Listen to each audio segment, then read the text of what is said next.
Behold, a gateway to your own past, if you wish. Someday, we will return to Mexico because our heritage is rich and glorious. Wait, hang on a second. Are you saying there's more to being Mexican than working hard and lusting after big asses? There is, Peter. In fact, we are preparing our Cinco de Mayo celebration. As a Mexican, you must experience it with us.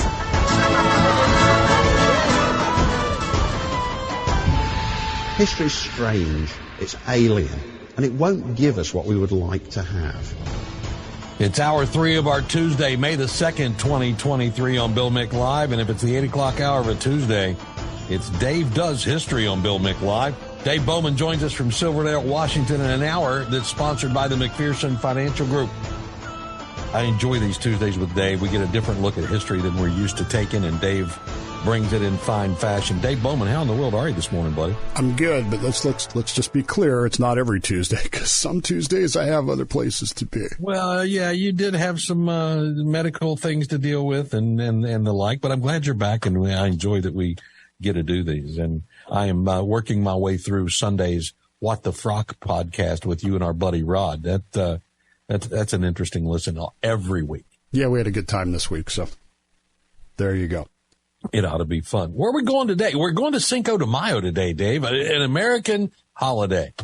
No. Well, I mean, it should be, but it's really not. Oh, don't tell me it's not. Well, go to any Mexican restaurant today, or on the 5th, rather. Go to any Mexican restaurant and tell me it's not an American holiday. Right, but it's a Mexican holiday that we like to, it's much like St. Patrick's Day. I was going to say, it's the same thing, yeah. Very similar in a lot of ways. Cinco de Drunko and wear green and get drunko. Same thing. Yeah, absolutely. Except that they don't color the river here on Cinco de Mayo. We don't pour stuff in the rivers to make them green, but there you go. No, that's true. Do you remember, you may have still been in California when this happened. I don't remember. I know it happened while I was on the air there. But Cinco de Mayo has become something of what the Modesto Bee calls lightning rod of controversy, in the sense that that's their favorite. They needed a flamboyant headline, didn't they? That's their favorite phrase. Everything is a lightning rod. Anyway, the white students would wear American flag T-shirts on Cinco de Mayo to schools. I was here. I was on the air talking about it here. I remember it. I'd already come back from California. It was quite the thing.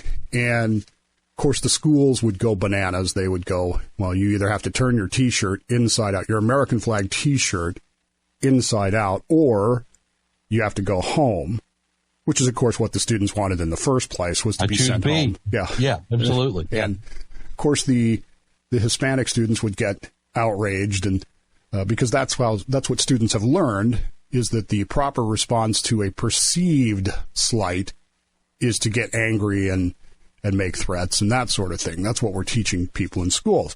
Like the kid we talked about yesterday who had on the shirt that said there are only 2 genders. Come on. Right.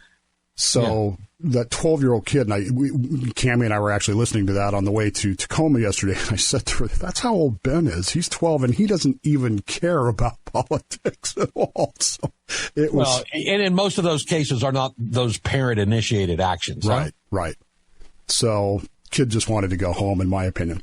So these T-shirt thing became quite the thing and kept us talking on, it was what we call conversational buffalo on a talk show. It feeds the conversation for a month. But I don't know that it ever accomplished anything. I don't know that anything ever changed. So after the T-shirt thing finally kind of died down, then it became, well, Americans celebrating Cinco de Mayo is cultural appropriation. You're stealing Hispanic culture by having a cerveza and a burrito on Cinco de Mayo, which, of course, is absurd. But the reason it's... Tell me the Mexican restaurants are objecting when you do that. Yes. That's... I'm sure they don't, and I've already got my order in for Friday, because one of the few things I can eat is a cheese enchilada, so I'm there you go. pretty excited about that.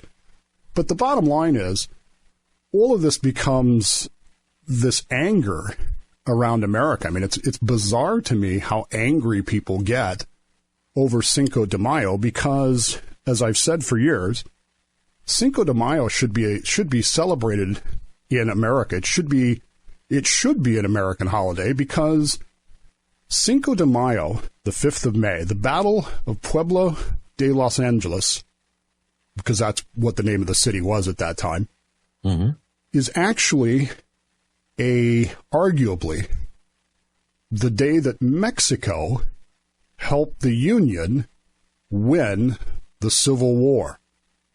And most people just don't understand that. And we get into it. Dave does history on Bill Mick Live when we continue in a minute on WMMB. May 5th, 1862 in focus as Dave does history on Bill Mick Live. All right, Dave, where are we going?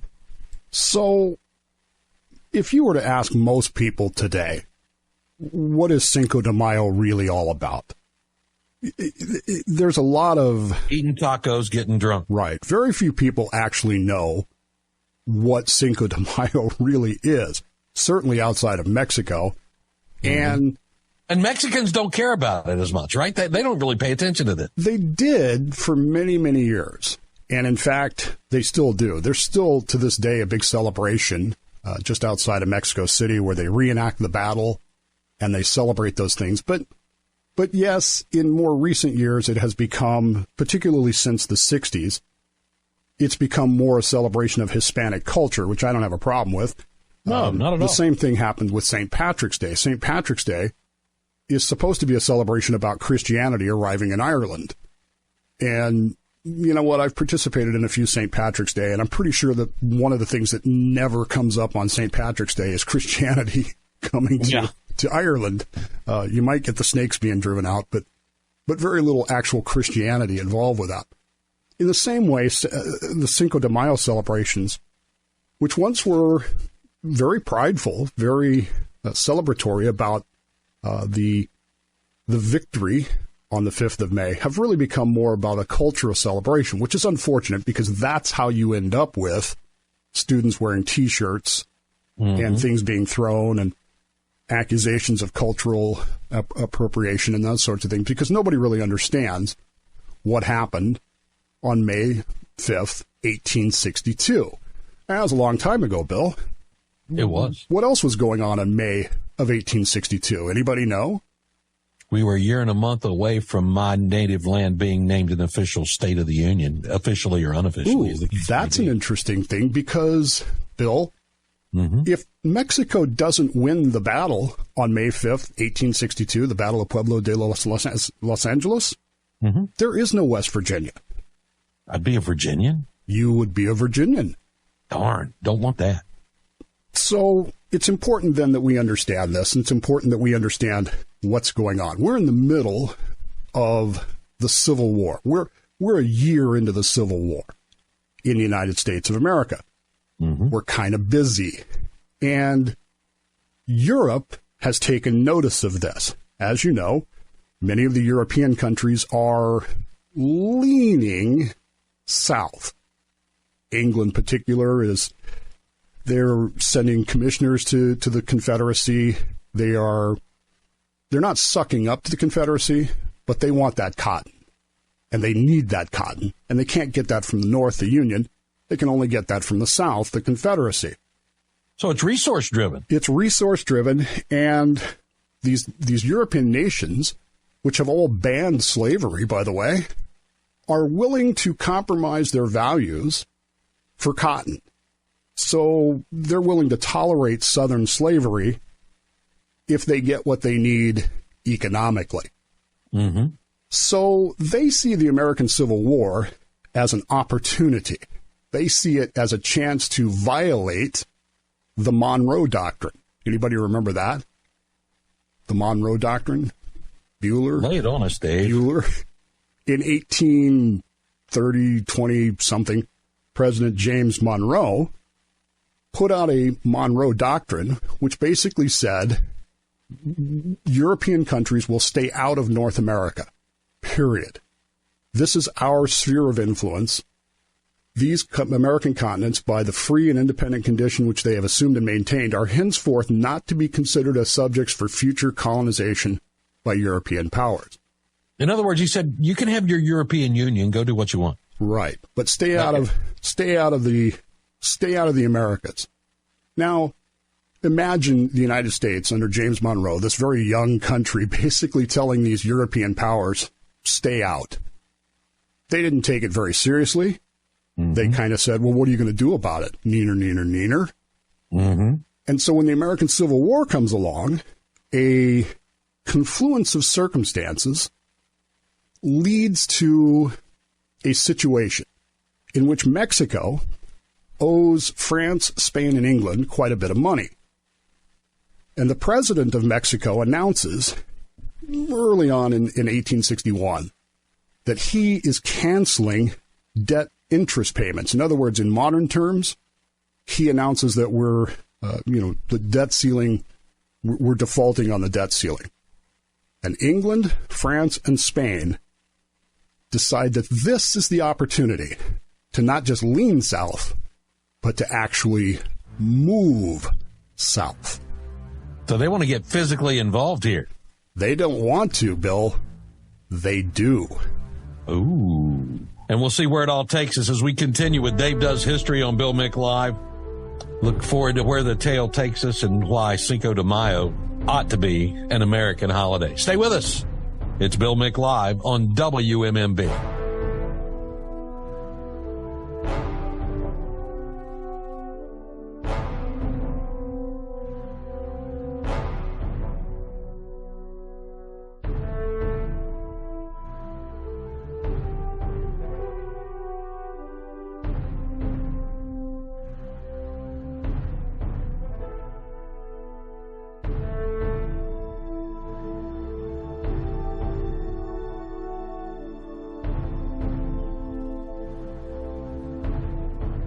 It's Dave Bowman with Dave Does History on Bill Mick Live.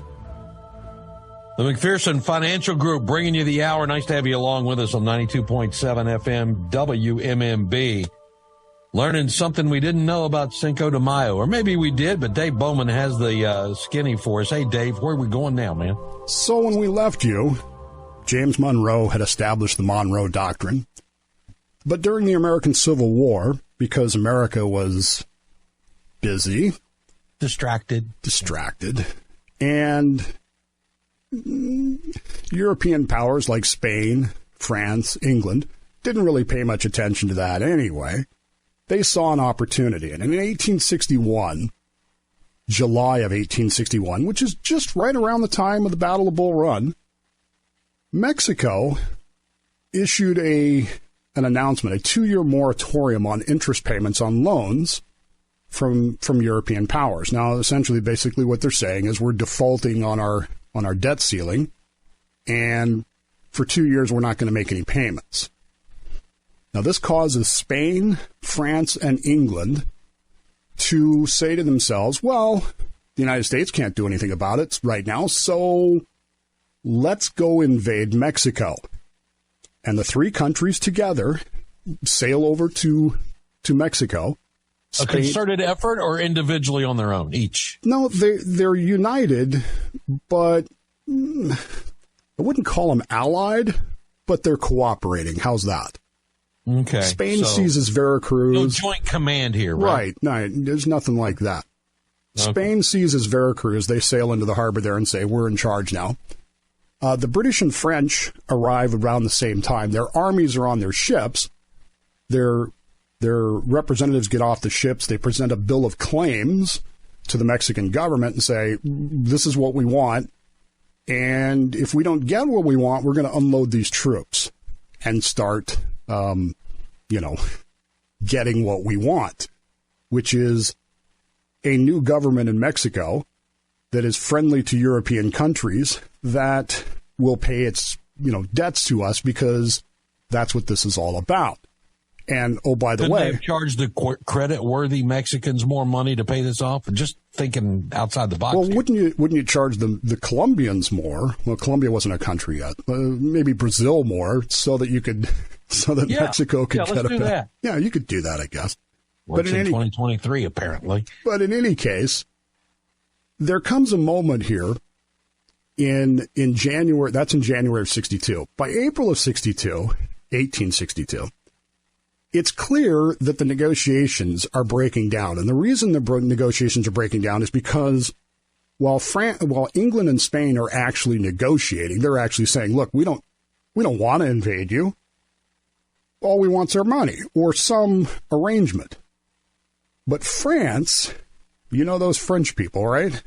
Mm-hmm. They seem to have this different idea about this, and it's pretty clear that they are just looking for an excuse to land the troops. Now, in the middle of all this, Bill, the American Civil War is going on, and one of the great things about the American Civil War is the music, the songs that the soldiers are singing. And lest you think that the United States hasn't noticed what's going on here, there's a very famous line in one of the songs that the soldiers sing, the Union soldiers sing about marching, and the line goes something to the effect of, hey, England, we see what you're doing, and we don't like it. And if you don't stop, when we get done here, we're going to settle some scores. And England and Spain kind of get this sense from the United States that even though in 1862 the Civil War isn't going in the Union's favor, it might yet, and they don't want to deal with that. And they're less than 100 years away from a revolutionary butt whipping. Right. Yeah. So they say, yeah, France, you're on your own. Have fun. And France, in April of 1862, says, as England and Spain sail away, France says, okay, Mexico, we're invading, and everybody expects the French to win. Everybody expects them to win quickly. And the United States lets France know, look, we're busy. We don't like what you're doing. Monroe Doctrine. And we don't like the danger that this represents to us. But we're busy. So stand by, because when we get done with this, you better hope you win. Guess who's next? Yeah, you're next. Interesting. Our hour being brought to you by the McPherson Financial Group. Art and the staff there working to help you make sure your retirement is there when you're ready for it to be there. It takes planning and strategy and tools and an understanding of the markets and preparing for that retirement life. It's not just about your age. It's about being financially able to do it. And that's what the McPherson Financial Group helps you prepare to do. Be ready for that retirement when retirement time comes for you. What they're helping me to do. You can reach out to them at 321-253-2016 or see them online at McPhersonFinancialGroup.com. They think taxes year round. They think about your assets and what you're actually going to need to be ready for the retirement life you want when your retirement hits. And they're a local advisor, not some big box store. They are there in this community. They are part of this community. They know and understand living on the Space Coast, and they help you have that living you want in retirement. The McPherson Financial Group, LLC, is a financial services firm. They offer a broad array of products and services that include insurance and annuities. They're licensed in Florida. I am compensated for the endorsement, but yeah, they handle my financial planning, and I'm glad they do because I would be rather incompetent at that, and they are certainly on the other end of that scale. Thanks to the McPherson Financial Group for bringing you this hour. Dave Does History with Dave Bowman with us. So we basically say to the French, yeah, you caught us while we're busy, but you got one coming if you keep this up. But the French don't take that seriously because what are we going to do about it? And besides, it's Mexico. How hard can this be? We're the French. We have a professional modern army, and they're just a bunch of ragtag militia kind of armed with 1836 Alamo rifles. I mean, this is going to be a slaughter, Bill. This was obviously before the white flag was invented, and France adopted it, right? Right. Okay. This is France under Napoleon III, a guy who takes that name. I mean, France is going to win. This is Russia going to invade Ukraine. I mean, this is the way this is. Now, what you need to understand here, though, is the potential danger that this represents to the United States. If Mexico is France, in other words, if it's a European country, what happens to the Union plan for the American Civil War, which is known as the Anaconda Plan, to strangle the South into submission? If the South can be supplied through Mexico and cotton can get out through Mexico, what happens to the Union's war plans? And the South has a new ally and funding that they didn't have otherwise. Even if they don't have an ally, they have funding, they have supplies, they have everything they need to stretch this thing out, say into 1864, and maybe McClellan wins the presidency and settles the war, in a peace commission. And we end up with two different countries, the Confederate States and the United States. This is a huge existential danger to the United States of America. But we can't do anything about it because as the French move inland, we're busy, and it's not like we can get to the Rio Grande to help at that point. And of course, the Confederacy, they want this. This is what they're hoping for. And as the French move inland, this huge French army arrives at a place called Pueblo de Los Angeles. And we're not going to do a military study of the battle. The too long didn't read portion is Mexico wins the fight. And this should be celebrated by Americans everywhere. And we continue. We'll wrap up why Cinco de Mayo is an American holiday, or it should be if it's not. I would argue that it is. We just appropriated it, whether it's ours or not. That's what we're doing here. Anyway, Dave Bowman with us, and we'll get to your calls if you want to jump in at 321-768-1240. Don't forget, if you're listening on your mobile device, you could win $5,000 just for listening to WMMB on the iHeartRadio app. Good luck.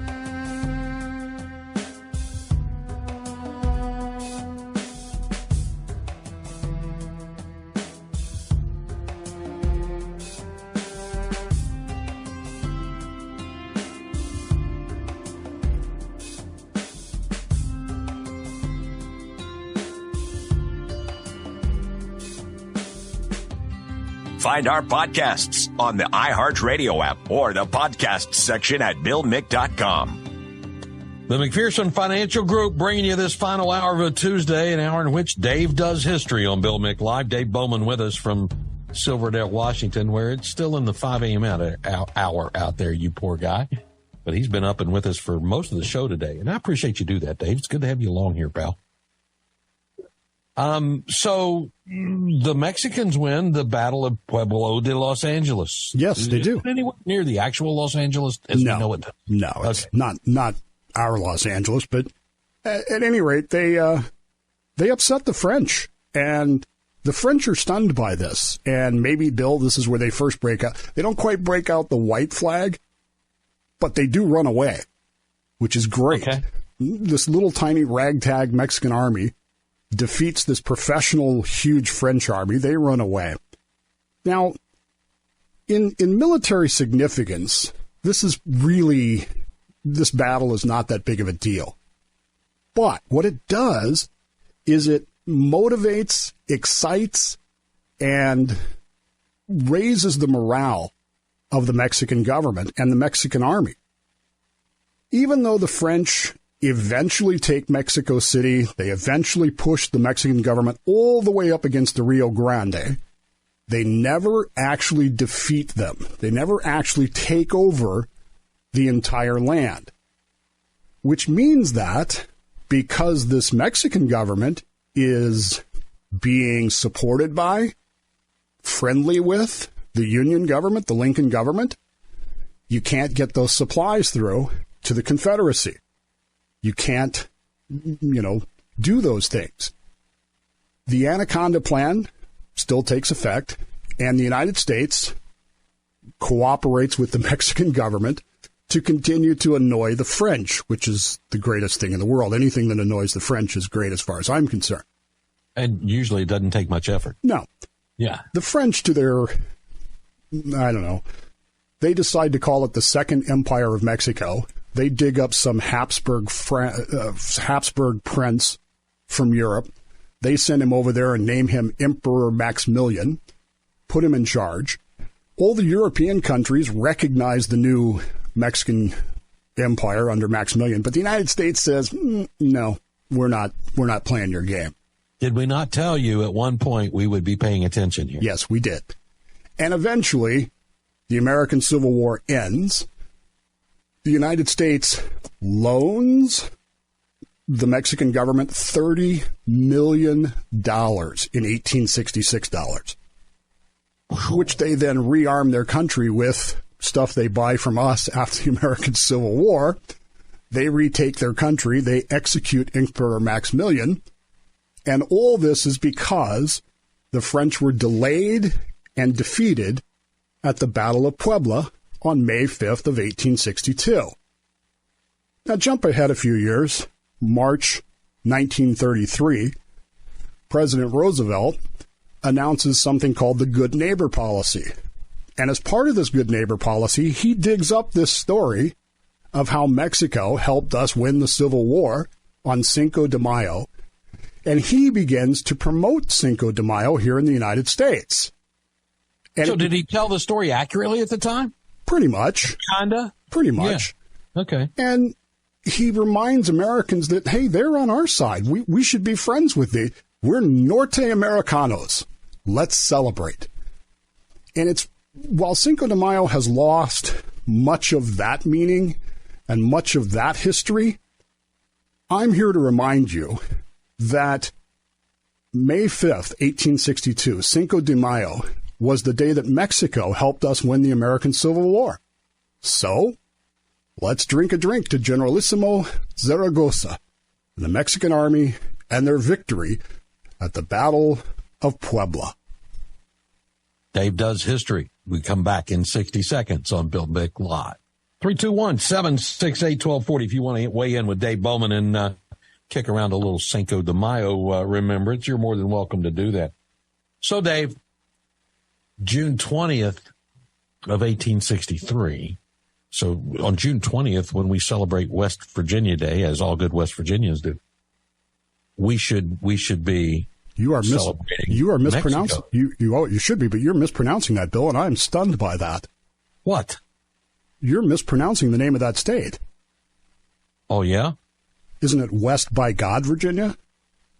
Well, that's for emphasis when necessary. That's true. That's true. But we should be celebrating Mexico on West Virginia Day. When we actually have a favorite Mexican restaurant or two in West Virginia that we go to, so we kind of do that. But you know, do you compare Mexican food all over the country? Not the way I do hot dogs, because the only place they make good hot dogs is in West Virginia. So I can't find decent hot dogs anywhere outside the state. I spent 20 years in the Central Valley of California, and I miss the Central Valley's Mexican food. I really do. I tell you what, so good. Those taco trucks in downtown Modesto, man, I miss those. Yeah. That was good food. When Californians, which was a union state, by the way, a very strong union state, when Californians got the... Unlike they are today. Yeah. When they got the word that the Mexican army had defeated the French at the Battle of Puebla, there were huge celebrations in California. And the celebration of this stuff was very common. In fact, in Mexico for many, many years, it was a huge celebration every year. To the point where many people confuse it with Mexican Independence Day, which it's not. We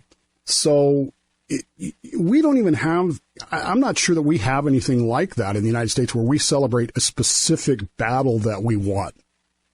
Maybe Lexington and Concord, but we don't really have a holiday for it. Right. But Mexico did for many, many years. And it really isn't until the 1960s, 100 years later, where it sort of loses that emphasis on the victory over the French and the salvation of the Mexican nation. And becomes more of a Hispanic cultural day. But I don't care. To me, it's always going to be a celebration of how things could have been different in history. Imagine if the Mexicans had lost that battle, the Mexican government had fallen, and France, England, and Spain supply the Confederacy starting in late 1862. Imagine how the world changes. You have a nation, you have an entire country that is based, I mean, this isn't my words, this is their words, based on the idea that white people can own black people and slavery is just fine and dandy. And that's the cornerstone of their government. Again, their words, not mine. How long does it take to end slavery in the Confederacy at that point? And how is the world different today if a ragtag army from Mexico doesn't delay the French that day? It's amazing to think about. Jam phone lines, Dave. Let's see if we can get a call or two in before the day's done. Good morning. You're up with Dave Bowman on Bill Mick Live. Good morning. This is Bobby, not on the beach. All right, Bobby, what's on your mind here? So what if I got you all right? We should be doing Cinco de Mayo with cervezas and moonshine. We can do that. Dave's smiling. I can tell you that. Thanks, Bobby. Line 2, you're on Bill Mick Live. Good morning. Good morning, Bill. This is Paul from Cocoa. Yeah, Paul. Hey, I just didn't know if Dave Bowman ever heard about the tie-in with the Titanic in 1912 with the Mexican Cinco de Mayo. And what happened was the Titanic had stopped off in Ireland, and they picked up these Irish workers that wanted to work in New York. And they had all these stores and all these food supplies and whatnot that they were going to bring to New York. And they had so many of them that they decided to put them down in the bottommost part of the hull of the Titanic. And they had been known for huge stores of mayonnaise. So they had these crates of mayonnaise down there, and that helped the ballast dirty the Titanic. And then over in New York was the first time the Mexicans were working as dock workers, and they were going to be unloading all the stores and everything when the Titanic came into New York Harbor. And what happened was when it sank in Newfoundland in Canada, the Mexicans declared that the day of Cinco de Mayo. Oh, that's worthy of the radio taser, Paul. You're done. Line 4. You're next on Bill Mick Live. Good morning. Hey, Bill. How you doing? I am very well. Who's this? This is Steve from Palm Bay. Yeah, Steve.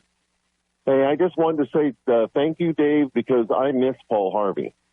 And you were giving me the Paul Harvey of history. And I think the history behind history is always the best, because sometimes you don't know why something happened. And when you hear it, you go, makes sense. And now I can really celebrate Cinco de Mayo and be happy about it. Very cool. Thank you. Appreciate it. Dave, go right ahead. Absolutely. I think celebrating Cinco de Mayo, especially if you understand the history of it, and even if you just want to celebrate the culture, as I was telling Bill during one of the break, one of my closest friends is from Mexico. And we keep talking about taking a trip to Mexico to watch Mexican baseball. I'm all for it, man. I love it. And for the record, I love Mexican food. I do miss the Central Valley's Mexican food. Mm-hmm. But yeah, raise a cerveza to Generalissimo Zaragoza and celebrate Cinco de Mayo, my friends. And don't know why if you're going to do it, right? And don't be offended. Don't let all these people distract you about flag T-shirts and cultural appropriation. This is our culture. We are Norte Americanos, and we beat the French. Line 5, you're on with Dave Bowman. Good morning. Good morning, guys. Hey, Mario. Yeah, the Southerners are not going to celebrate the defeat of the South. So I think that's a bad way to go. It's a Mexican holiday. Leave it as a Mexican holiday. And it's not a Hispanic holiday, because the people of Brazil and, well, not Brazil, Ecuador, the people of Central America and South America don't celebrate it, and they speak Spanish. It's a Mexican holiday, and I don't think we ought to start refighting the Civil War. Southerners are not going to celebrate it. We're not refighting it, Mario. We're telling you how it happened. That's all. Well, they're not going to celebrate. Let's celebrate the defeat of the South by the Northerners.